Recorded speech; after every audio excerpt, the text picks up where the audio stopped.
দিয়ে বসেন, আগামীকালকে চায়ের দোকানে বসে করবেন ফাটা গেছে, একেবারে ফাটা কি ফাটাইছে, কারে ফাটাইছে কি, আর এই ওয়াজ মানছে ওয়াজ করছে, কি করছে তা কিন্তু কয় না, খালি ওয়াজ করছে একেবারে ফাইনালে সব। এটা না, এটা না, এটা মুসলমানের মধ্যে হওয়া উচিত নয়। আপনি এখান থেকে যদি 5টা কথা শুনে যেতে না পারেন, হ্যাঁ, মাহফিলটা ইসলামিক সম্মেলনের একদম প্রাথমিক স্টেজ। এখানে ইসলামের অনেক গভীর কথা বললে বুঝবেন না। সব শ্রেণীর লোক এখানে আছে, শিক্ষিত আছে, অশিক্ষিত আছে, মধ্য শিক্ষিত আছে। এই জন্য আমরা খুব স্বাভাবিক কথা বলার চেষ্টা করি, গভীর কথা এখানে বলি না।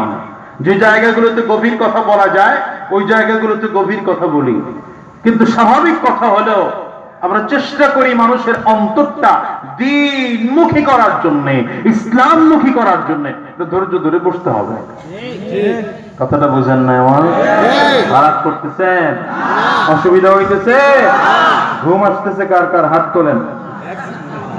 2-3 জনে আসছিলেন, মানে হাত তুলছে কইলি জান্নাতে যাবে না জাহান্নামে যাবে, হাত তুলে। ভাইরা, কয় নম্বর আসমান? ভুলে গেছে। কয় নম্বর? দ্বিতীয় আসমান আল্লাহ তাআলা কি দিয়ে তৈরি করেছে? লোহা দিয়ে তৈরি করেছেন। এত বড় করে তৈরি করেছেন, নিচের দিকে তাকাইলে মনে হয় যেন সোনা বুট পড়ে আছে। আল্লাহু আকবার, চিল্লায় জোরে বলেন। প্রশ্ন করবেন, হুজুর এত লোহা আল্লাহ কই পাইছে? হ্যাঁ, এরপরে শুধু লোহা না, তৃতীয় আসমানে যান, তৃতীয় আসমান পুরোটা আল্লাহ তাআলা তামা দিয়ে তৈরি করেছেন। তৃতীয় আসমান পুরোটা কি দিয়ে তৈরি করেছেন? তামা দিয়ে তৈরি করেছেন।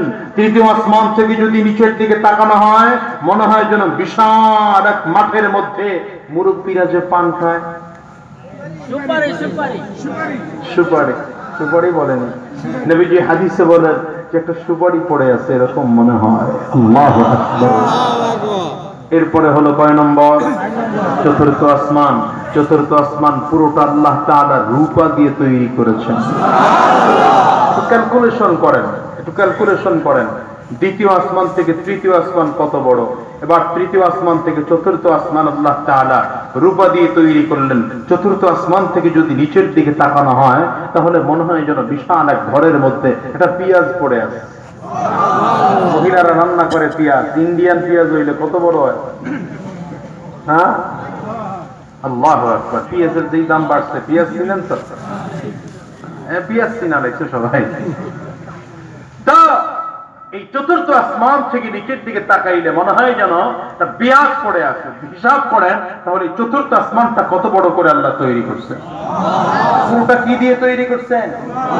বলেন না, কি দিয়ে তৈরি করেছেন? এর উপরে আল্লাহ তৈরি করেছেন পঞ্চম আসমান। পঞ্চম আসমান পুরোটা আমার আল্লাহ তাআলা তৈরি করেছেন স্বর্ণ দিয়া। কি দিয়া? এটা কিন্তু শুধু 50,000 আর 80,000 টাকা ভরি স্বর্ণ না, এটা জান্নাতি লাল রঙের স্বর্ণ, যে স্বর্ণের তুলনায় হয় না। জান্নাতের স্বর্ণ, জান্নাতের একটা এইভাবে লাল রঙের স্বর্ণের, একটা এইভাবে রূপা, একটা এইভাবে মণিমুক্তা, একটা এইভাবে জবরদস্ত পাথরের, একটা এইভাবে ইয়াকুত পাথরের। আল্লাহু আকবার কও। জান্নাতের বাড়িটা হবে কেমন? জান্নাতের বাড়িটার ওই যে ইট গাঁথনি করতে গিয়ে মাঝখানে বালু আর সিমেন্টের মশলা, এটা বালু আর সিমেন্ট থাকবে না, ওটা মিশক আর আম্বরের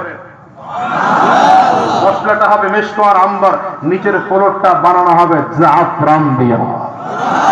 আল্লাহু আকবার, চিল্লায়ে বলেন। নবী আলাইহিস সালাতু ওয়াস সালাম স্বপ্নে একদিন এমন একটা দামি বিল্ডিং দেখেছেন। সকালবেলা এসে আমার নবী ডেকে বললেন, ইন্নী রাআইতু কাসরান ফি নাওমি, আজকে রাত্রিতে আমি স্বপ্নের মধ্যে একটা দামি বিল্ডিং দেখলাম। দামি বিল্ডিংটা 4টা দেওয়াল দিয়ে তৈরি করা হয়েছে। একটা দেওয়াল স্বর্ণের, একটা দেওয়াল রূপার, একটা দেওয়াল মণিমুক্তার, একটা দেওয়াল ইয়াকুত আর জবরদস্ত পাথরের। এই বিল্ডিং গুলো গাঁথনি করতে গিয়ে মাঝখানে ব্যবহার করা হয়েছে মিশক আর আম্বর, নিচের ফ্লোরটা বানানো হয়েছে জাফরান দিয়া। এত দামি বিল্ডিং দেখে আমার মনটা চাইলো যে দামি বিল্ডিংটা কার একটু দেখা দরকার। জিজ্ঞাসা করলাম লিমান হাদা, এটা কার? হঠাৎ করে জবাব আসলো ফাতাম মিন কুরাইশ, এটা তো কুরাইশ বংশের একজন যুবক। হযরত বললেন, রাসূল আরবি সাল্লাল্লাহু আলাইহি ওয়াসাল্লাম বললেন, আমিও চিন্তা করলাম আমিও তো কুরাইশ বংশের একজন যুবক, মনে হয় জান্নাতের বাড়িটা আমার জন্যই বরাদ্দ করা হয়েছে। নবী আলাইহিস সালাম বলেন, চিন্তা করে এক কদম দুই কদম সামনে বাড়াইলাম, হঠাৎ করে আল্লাহর এক ফেরেশতা এসে ডাক দিয়ে কইল, হুজুর এই বাড়ি আপনার না, এটা ওমরের। নবী কয় ওমরের কথা শুনে আর সামনে আগাই নেই। আল্লাহু আকবার, জোরে কম, জোরে কম, জোরে কম। জান্নাতের সার্টিফিকেট দিয়েছেন আমার নবী সাহাবায়ে কেরামদেরকে, জান্নাতের সার্টিফিকেট। আমার এই বাড়িটা তোমার। আমি রাত্রে নবীদের স্বপ্ন ওয়াহী, নবীদের স্বপ্ন ওয়াহী, যা দেখেন তা সত্য দেখেন। নবীজি স্বপ্ন দেখেছেন ওমরের বাড়ি জান্নাতে।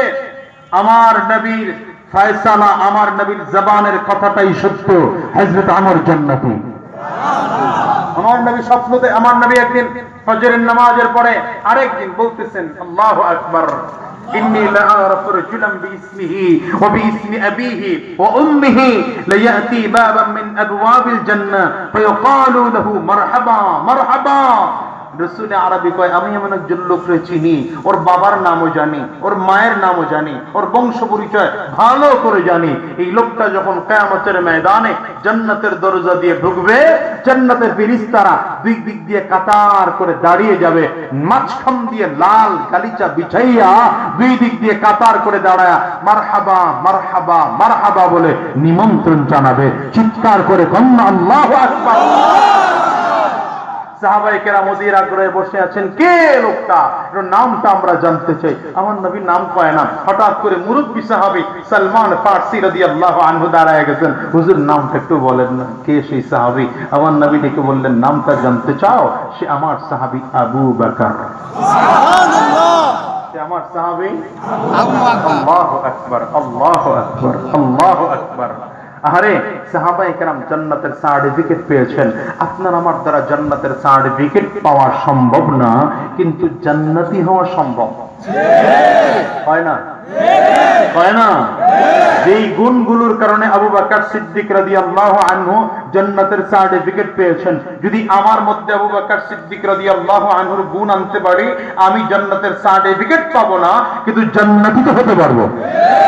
যেই গুণগুলোর কারণে হযরত ওমর জান্নাতি, জান্নাতের সার্টিফিকেট পেয়েছেন, আমি হয়তো জান্নাতের সার্টিফিকেট পাবো না, কিন্তু হযরত ওমরের গুণগুলো আমার মধ্যে থাকলে আমি জান্নাতি তো হতে পারবো।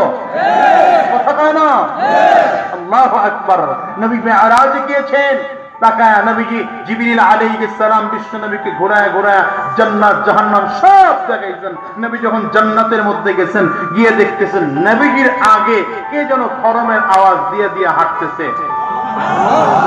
কে হাঁটে, কে হাঁটে? জিবরিলকে জিজ্ঞাসা করলেন, কে হাঁটে? বলে, আপনার সাহাবী বিলাল। আপনার সাহাবী বিলাল, গোলামের বাচ্চা গোলাম। আমিয়া জান্নাতে যাওয়ার জন্য বড় লোক হওয়ার শর্ত নাই, বড় আলেম হওয়ার শর্ত না, বড় বুজুর্গ হওয়ার শর্ত না। আরে মিয়া, সব জান্নাতে যাবে এমন কোনো গ্যারান্টি নাই। রিকশাওয়ালা, ভ্যান গাড়িওয়ালা, ঠেলা গাড়িওয়ালা, কাঠ কেটে কেটে বাজারে বিক্রি করে, লাকড়ি বিক্রেতা, গাছ বিক্রেতাও জান্নাতি হয়ে যেতে পারে। হযরত বিলাল নিজে গোলাম, বাপ গোলাম, দাদা গোলাম। জানেন, হযরত বিলাল নিজে গোলাম, বাপ গোলাম, দাদাও গোলাম। নবী আলাইহিস সালাম জান্নাতে যাওয়ার পরে দেখলেন যে সামনে যেন কে হাঁটতেছে, আওয়াজ শোনা যায়, ঠক ঠক করে খড়মের আওয়াজ। জিবরিলকে জিজ্ঞাসা করলে হযরত জিবরিল আমিন বললেন, হুজুর আপনার বিলাল। আমার নবী এসে হযরত বিলালকে ডাক দেয়, বিলাল রে, এমন কি আমল তুই করস রে, যে আমলটা করার কারণে জান্নাতে আমি গেলাম, যাওয়ার পরে দেখলাম আমার আগে তোর খড়মের আওয়াজ। হযরত বিলাল বলেন, হুজুর কিচ্ছু করি না, তবে একটা ছোট্ট আমল করি। আমি যখনই ওযু করি 2 রাকাত নামাজ পড়ি। যখনই ওযু করি 2 রাকাত নামাজ পড়ি। আল্লাহু আকবার, চিল্লা আল্লাহু আকবার। নবী আমার এই কথা শুনে হযরত বিলালকে ডেকে বললেন, বিলাল রে, খবর আছে তোমার জন্য। সুবহানাল্লাহ। সুন্দর খবর আছে, কিয়ামতের ময়দানে আমি নবীকে ডাকা হবে জান্নাতের গেট খুলে দেওয়ার জন্য, আর আমি নবীর কাছে জান্নাতের গেটের চাবি থাকবে। কার কাছে থাকবে? কার কাছে? আমার নবীর কাছে। হযরত বিলাল কে বিশ্ব নবী ডাক দেয়, বিলাল কিয়ামতের ময়দানে আমি নবীকে ডাকা হবে জান্নাতের গেট খুলে দেওয়ার জন্য। হযরত বিলাল কে আমার নবী ডেকে বললেন, বিলাল আমি আমার হাতের চাবিটা দিয়ে জান্নাতের গেটটা যখন খুলে দেব, জান্নাতের গেটটা খুলে দেওয়ার পরে কোন নবীরা আমার আগে জান্নাতের মধ্যে ঢোকার পারমিশন পাবে না। সবার আগে আমি নবী মুহাম্মদুর রাসূলুল্লাহ সাল্লাল্লাহু আলাইহি ওয়াসাল্লাম জান্নাতের মধ্যে ঢুকবো। আমার পরে অন্যান্য নবীরা জান্নাতের মধ্যে ঢুকবে। অন্যান্য নবীরা জান্নাতে যাওয়ার পর আমি নবীর সাহাবীরা, আমি নবীর উম্মতেরা জান্নাতের মধ্যে ঢুকবে। আমার উম্মতেরা জান্নাতে যাওয়ার পরে অন্যান্য নবীরা জান্নাতের মধ্যে ঢুকবে। কিন্তু আমার নবী ডাক দেয়, রে বিলাল কিয়ামতের ময়দানে আমি নবী যে সওয়ারিতে আরোহণ করে জান্নাতের মধ্যে ঢুকবো, সেই সওয়ারির লাগাম ধরে ধরে তুমি বিলাল আমার আগে জান্নাতে যাবে।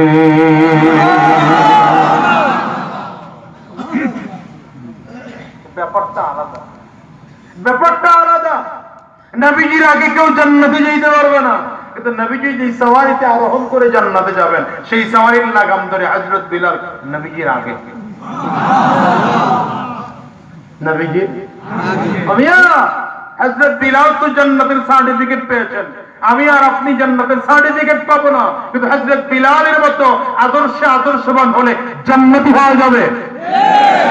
এজন্য বিলালের আদর্শবান যারা বিলালের মতো আযান দেয়, হযরত বিলাল আযান দিতেন, এভাবে যারা আযান দিবে আল্লাহ তাআলা কিয়ামতের ময়দানে সম্মানের কারণে তাদের ঘাড় সবচেয়ে উঁচা করবে, সবচেয়ে উঁচা থাকবে। হাজার কোটি লক্ষ কোটি মানুষ, এর মধ্যে মুয়াজ্জিনের গর্দানটা সবচেয়ে উঁচু। এজন্য মাঝে মাঝে মসজিদে এসে আযান দিয়ে নিয়ে আযান দিয়ে খালি মুয়াজ্জিনদের বেতন দিয়ে রেখে করেন না, কেউ মুয়াজ্জিন তো আযান দেন না, গেলে কেন টাইম মতো কি হয়েছে আপনার বেতন চাকরি খাবার মন চাইতেছে না কেউ, কথা কয় না।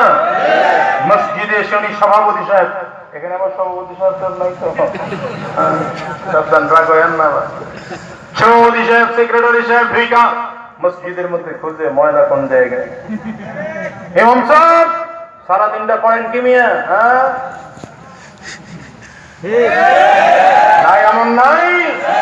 এটা শুধু ইমামের দায়িত্ব নয়, এটা তোমারও দায়িত্ব।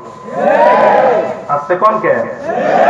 যারা সভাপতি আছেন মসজিদের, তারা জোরে করবেন ঠিক না বেঠে? ইমাম তো ইমামের দায়িত্ব পালন করবেই, বাকি আপনারও দায়িত্ব এটা। মনে রাখতে হবে আপনারও দায়িত্ব এটা। মসজিদ থেকে ময়লা সরানো এটা আপনারও দায়িত্ব, খালি ইমামের দায়িত্ব না। এজন্য কখনো ইমামকে গোলাম মনে করবেন না, ইমামকে নেতা মনে করবেন। আমাদের দেশের মানুষগুলো যদি ইমামকে নেতা মনে করতো, এই দেশটা ডিজিটাল বাংলাদেশ বহু আগে হয়ে যেত। ইমামরা ইমাম মনে করতে পারেন না, ইমামরা গোলাম মনে করছে, গোলাম মনে করে রাখছেন। হুজুর গুলো তো হ্যাঁ গায়ে লাগায় না, হুজুর মানে এটা আলাদা জগতের প্রাণী না ভাই, এটা ঠিক নয়, এটা ইসলাম না, এটা ইসলাম না। প্রতিটা মানুষ তার জায়গায় সম্মান পায়, ডাক্তার ডাক্তারের জায়গায় সম্মান পায়, ইঞ্জিনিয়ার ইঞ্জিনিয়ারের জায়গায় সম্মান পায়, অ্যাডভোকেট তার জায়গায় সম্মান পায়, আলেমকেও তার জায়গায় সম্মান দিতে হবে।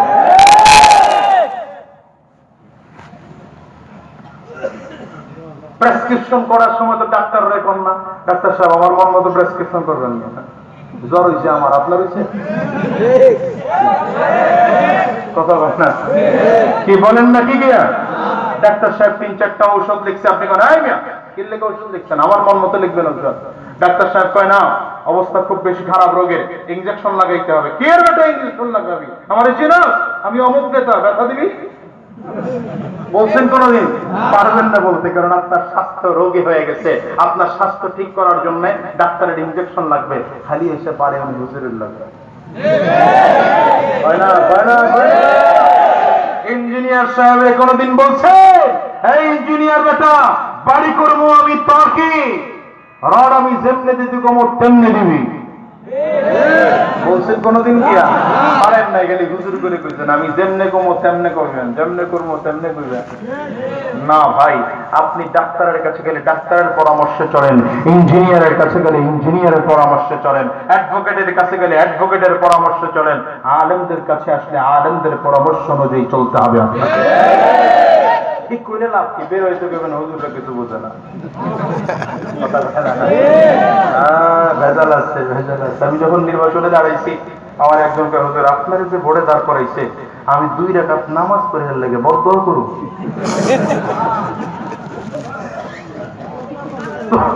এখন তো দায়িত্ব পাইছি আলহামদুলিল্লাহ প্রায় 4 মাস হয়ে গেল আমি ওই দিনকে দেখা হলো জিজ্ঞাসা করলাম চাচা বদদোয়া করবেন না পায় না কেমনে করি যেরকম মনে করছিলাম এরকম তো না বালাই তো চলতেছে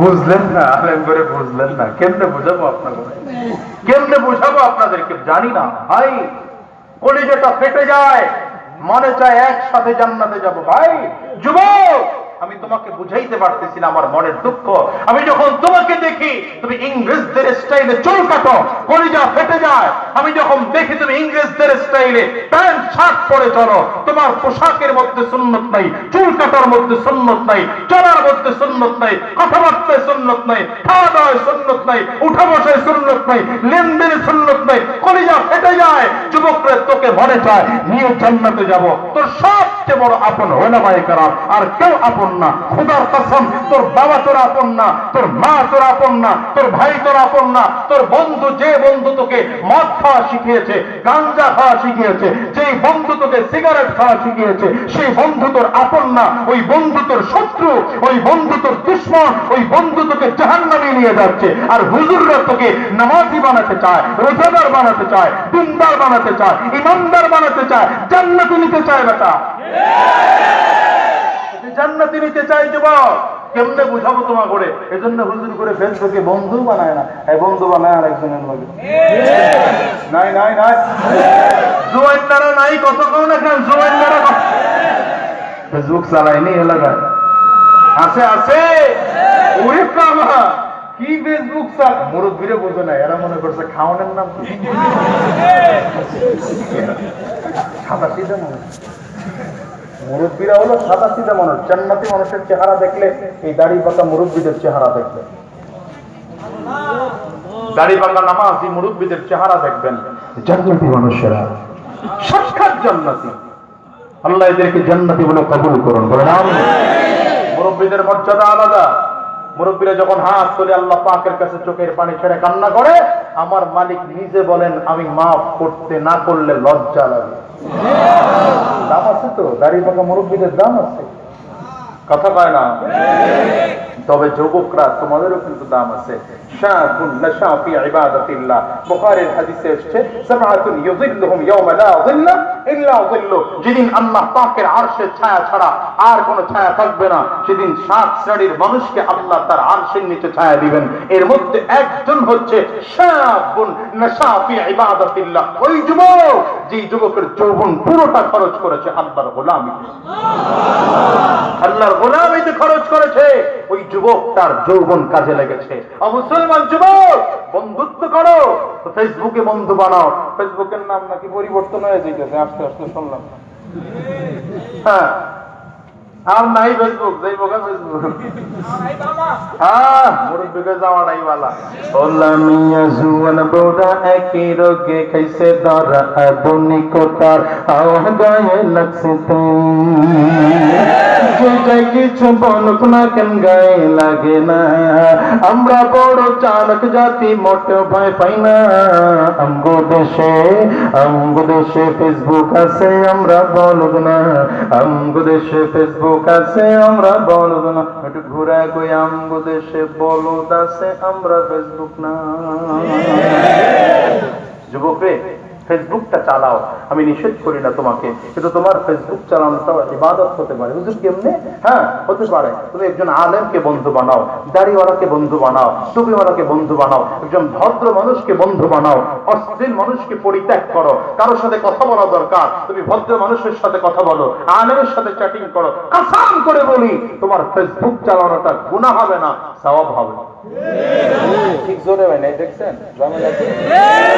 কথা কয় না, কথা কয় না। পিছন দিকে যে জুয়ান না রাখা, ঠিক না বেঠিক? রাগ করিস না জুয়ানদার, আমি তো কোনো অরিজিনাল বন্ধু। বয় ওয়াজ দিয়ে পোষায় দেবো ইনশাআল্লাহ। বয় ভালো করে বয়। রাগ করতেছে? 6 নম্বর আসমান, 6 নম্বর পঞ্চম আসমান আল্লাহ তাআলা বানাইছেন, পুরোটা আল্লাহ তাআলা বানাইছেন স্বর্ণ দিয়া। এত বড় করে আল্লাহ তাআলা তৈরি করেছেন, পঞ্চম আসমান থেকে যদি নিচের দিকে তাকানো হয় মনে হয় যেন একটা মাছের চোখ পড়ে আছে। একটা মাছের চোখ কত বড়? হ্যাঁ, যদি পুঁটি মাছের চোখ হয়, আল্লাহু আকবার, আল্লাহু আকবার। তো চিন্তা করেন তো আমার মালিক কেমন করে তৈরি করছেন, কেমন করে তৈরি করছেন আমার আল্লাহ তাআলা। এবার আমার আল্লাহ পঞ্চম আসমানের পরে ষষ্ঠ আসমান তৈরি করেছেন, পুরোটা জবরদস্ত পাথর আর ইয়াকুত পাথর দিয়া।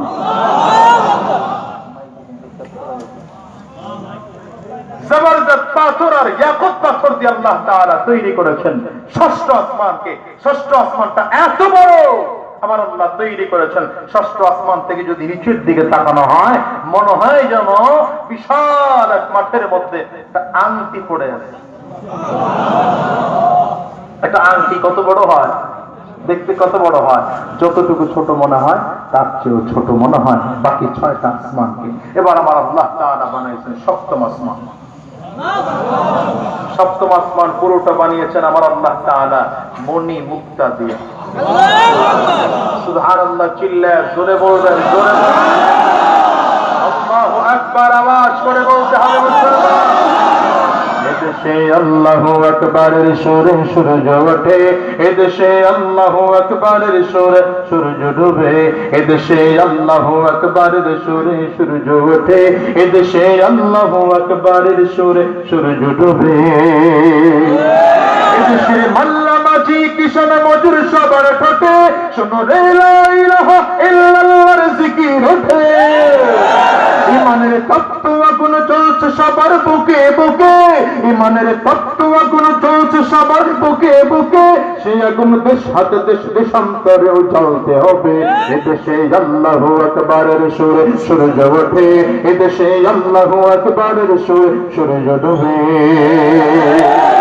যে দেশে আজ আল্লাহু আকবারের ধ্বনিতে সূর্য ওঠে, যে দেশে আজ আল্লাহু আকবারের ধ্বনিতে সূর্য ডুবে, সে দেশে ইসলাম ছিল, আছে, থাকবে।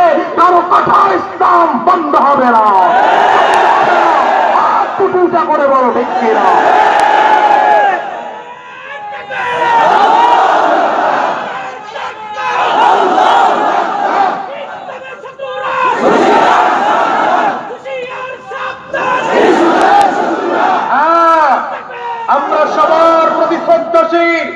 আমরা সবার প্রতি শ্রদ্ধাশীল। প্রধানমন্ত্রীকে ধন্যবাদ জানাই, এমন একজন ব্যক্তিকে মন্ত্রী পরিষদ থেকে আপনি বাতিল করার সিদ্ধান্ত নিয়েছেন। সেটাই, এটা মুসলমানের দেশ। কথা কম, এটা মুসলমানের দেশ, বোঝা দরকার। কেন দরকার আছে আপনার ইসলামের বিরুদ্ধে কথা বলার? কথা বলার আপনি জায়গা পান না, কথা বলার টপিক নাই আপনার। ইসলামের বিরুদ্ধে কথা বলা মূল টপিক হয়ে গেছে, ভাইরাল হতে মনে চায়। হ্যাঁ, মুসলমানরা আফসোসের কথা কোথায় রাখবো, কোথায় রাখবো আফসোসের কথা? আজকে ইসলামের বিরুদ্ধে কথা বলার লোক বেড়ে গেছে, ইসলামের পক্ষে কথা বলার লোক কমে গেছে। কয়টা আসমান আমার আল্লাহ বানাইছেন? জোরে কোন? ওয়াল্লাযী খালাকা সাবআ সামাওয়াতিন তিবাকা মা তারা ফী খালকির রাহমানি মিন তাফাউত ফারজি'ল বাসারা হাল তারা মিন ফুতুর। আল্লাহু আকবার। আমার আল্লাহ তাআলা কয় আসমানের দিকে তাকাও, আমি একটা নয় দুইটা নয় 7 আসমান বানাইলাম। কয়টা? 7 আসমান আমি আল্লাহ তাআলা বানাইলাম। এই আসমানের দিকে তাকায় দেখো না, ইঞ্জিনিয়ারিং নজর দিয়া দেখো, আর্কিটেক্ট নজর দিয়া দেখো, ক্যালকুলেটরের নজর দিয়া দেখো, যত ধরনের চমৎকার নজর আছে দিয়ে দেখো না, আমি আল্লাহর আসমান বানানোর মধ্যে কোনো ভুল না। নাকি আমার আল্লাহ তাআলা সপ্তম আসমান বানিয়েছে। এই সপ্তম আসমান থেকে যদি নিচের দিকে তাকানো হয়, মনে হয় যেন একজন পুরুষের মাথার চুল পড়ে আছে। কি পড়ে রয়েছে? এবার আপনাদেরকে বলি, প্রথম আসমান বানাইছেন কাঁচ দিয়া, দ্বিতীয় আসমান বানাইছেন লোহা দিয়া, তৃতীয় আসমান বানাইছেন তামা দিয়া, চতুর্থ আসমান বানাইছেন রূপা দিয়া, পঞ্চম আসমান বানাইছেন স্বর্ণ দিয়া, ষষ্ঠ আসমান বানাইছেন জবরদস্ত পাথর আর ইয়াকুত পাথর দিয়া, সপ্তম আসমান বানিয়েছেন মণি মুক্তা দিয়া। বলুন তো আল্লাহ পাকের সহযোগিতা লাগছে কার? আপনার আমার বাড়ি করার জন্য কত সহযোগিতা লাগে? আপনার আমার বাড়ি করার জন্য সিমেন্ট ওয়ালার সহযোগিতা, বালুওয়ালার সহযোগিতা, মিস্ত্রির সহযোগিতা, হেল্পারের সহযোগিতা, মেশিনের সহযোগিতা, ইটের সহযোগিতা, পাথরের সহযোগিতা। আমার আল্লাহ তাআলা বলেন সহযোগিতা লাগে না, আমি কোন বলেছি তো সাথে সাথে হয়ে যায়। আল্লাহ কোন বললেই হয়ে যায়, কোন বললেই হয়ে যায়, সেই তো আমার আল্লাহ, সেই তো আমার আল্লাহ। চিল্লা বলেন না আল্লাহু আকবার। আর জোরে কও না আল্লাহু আকবার। কাফির মুশরিকরা যেন নবীকে আবার প্রশ্ন করতে না পারে, মুহাম্মদ তাইলে বুঝলাম তোমার আল্লাহ এখন না একা হয়ে গেছে, তবে তোমার আল্লাহর মনে হয় কেউ জন্মদাতা ছিল, অথবা তোমার আল্লাহর পরবর্তী উত্তরসূরি কেউ আসবে, এমনও হতে পারে। তারা মনে করছে এটা, কারণ তারা তো এরকমই বানায়, নিজের হাতেই মূর্তি বানাইছে, নিজের হাতে মূর্তি পূজা করলো, আবার মূর্তির পূজা শেষে নিজেরাই চুবাইলো। ঠিক না? বলেন না। গত 2 থেকে 3 দিন আগে এক ভাইয়ের সাক্ষাৎকার করলাম, তিনি কালিমা পড়ে মুসলমান হয়ে গিয়েছেন, হিন্দু ধর্ম বাদ দিয়েছেন। কেন? তিনি বলেছেন একমাত্র কারণ, আমার মা যখন মরেছে, আমার মা সম্ভ্রান্ত পরিবারের ছিল, যদিও হিন্দু ধর্মের, কিন্তু আমার মা কোন পরপুরুষের সামনে কখনো দাঁড়ায়নি। আমার মা যখন মরেছে, আমার মা মারা যাওয়ার পরে আমাদের হিন্দু ধর্মের নিয়ম অনুযায়ী তাকে পড়ানোর জন্য নিচে কাঠ দেয়া হয়েছে, উপরে কাঠ দেয়া হয়েছে। আমি তাকিয়ে তাকিয়ে দেখতেছি আমার মায়ের পা গুলো ভেঙে, টাস টাস করে হাড্ডি গুলো ভেঙে ভাঁজ করা হচ্ছে। আমার মায়ের মুখের মধ্যে আগুন দেওয়ার জন্য আমাকে ডাকা হলো।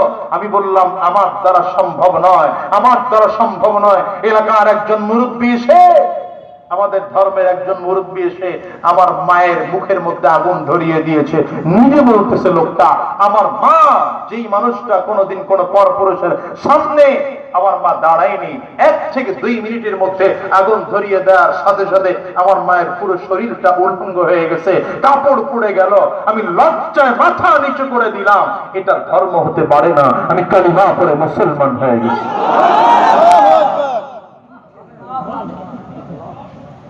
কালিমা পড়ে মুসলমান হয়ে গেছি। আর মুসলমান যেই সময় আপনি ইসলামের বিরুদ্ধে কথা বলেন, সেই সময় কাফির বেঈমান মুশরিকরা কালিমা পড়ে পড়ে মুসলমান হয়ে যাচ্ছে, কালিমা পড়ে পড়ে মুসলমান হয়ে যাচ্ছে। চিল্লায়া বলুন আল্লাহু আকবার। আপনি ইসলামের বিরুদ্ধে কথা বলেন আর বেঈমানরা কালিমা পড়ে মুসলমান হয়। আপনি আমেরিকার দিকে খবর নেন, চাইনিজ, রাশিয়া, জাপান, জার্মানির দিকে খবর নেন, হাজার হাজার মানুষগুলো কালিমা পড়ে মুসলমান হয়ে যাচ্ছে।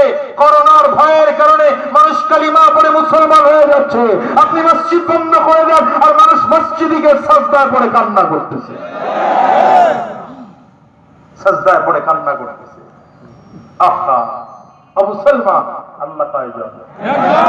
আল্লাহ কয়জন? একজন নয়, শুধু একক, একক। আল্লাহর কোন দ্বিতীয় নাই।